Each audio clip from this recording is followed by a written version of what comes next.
I must have said something wrong in my last review.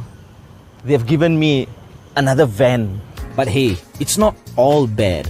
What I have here is called the EVTD from MAXUS or MAXUS Automotive. Not that Psych. If you've never heard of MAXUS, I don't blame you. It's owned by SAIC Motor, which is only like the largest automobile manufacturer in China. Psych?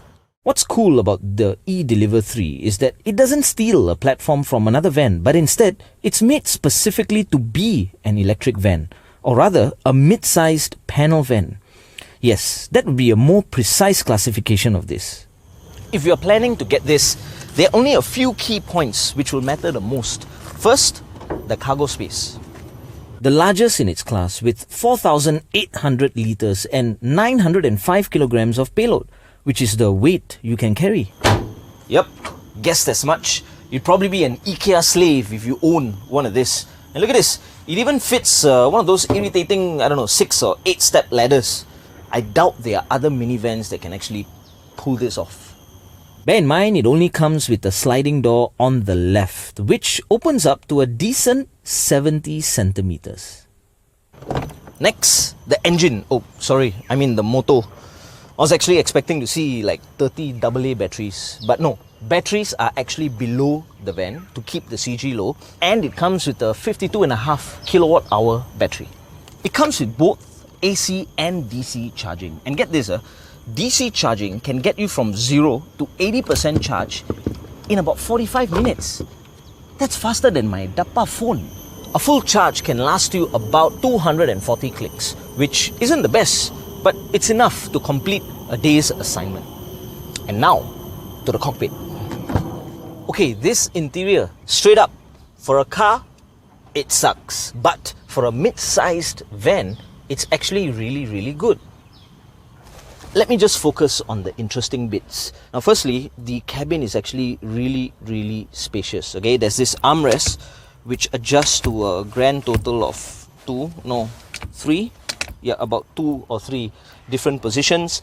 You've got ample storage room. There's no glove box, but then again, this is easy access if you're doing your deliveries. Okay, so there's cup holders and other storage space that you get over here, and it comes with a 7-inch screen which comes with Apple CarPlay, Android Auto, of course Bluetooth, and a reverse camera with sensors. Now you might be wondering, what the hell is this for when it's all blocked? So check this out.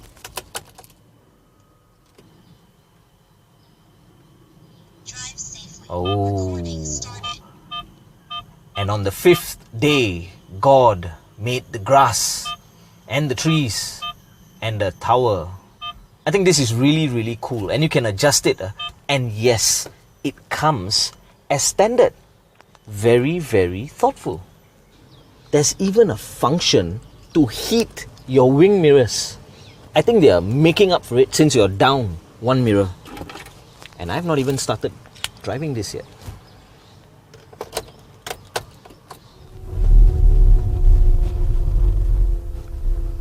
If there's one thing I miss about driving an EV, be it a van or a car, it's the instant torque. It weighs slightly over 1.5 tons, and considering the fact that it's an EV, it's actually quite light. Plus, of course, the amount of grip and the handling that I'm getting from this is just...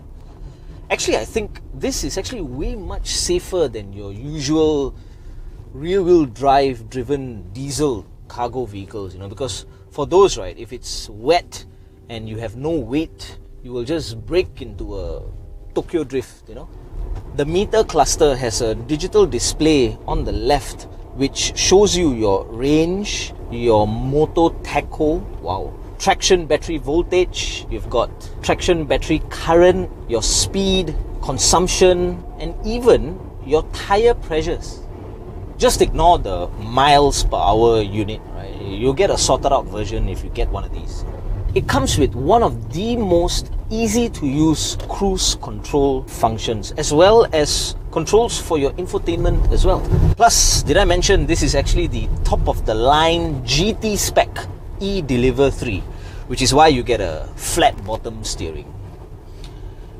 No, I'm just kidding. Okay, so this just makes getting in and out of the van so much more easier.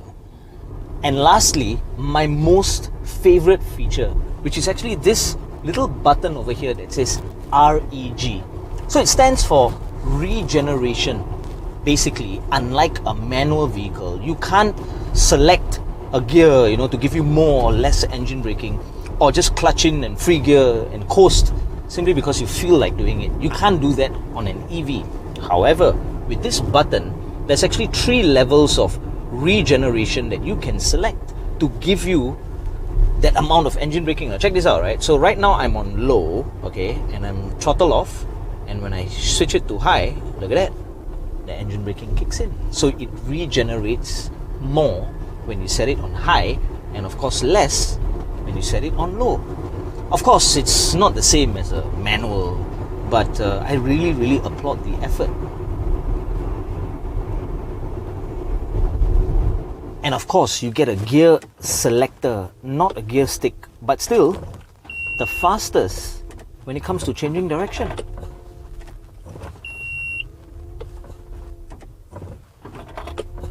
I actually really do see myself driving this as a delivery driver, which, by the way, I have worked as before.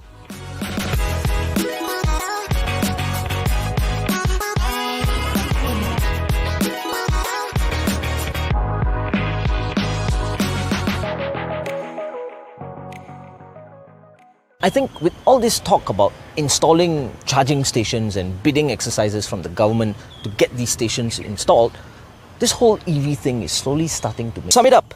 If you're running operations of a huge dispatch company, or maybe even if you're a sole proprietor of some small plumbing business and your car park has been chosen to get charging stations installed, there you go. You're welcome.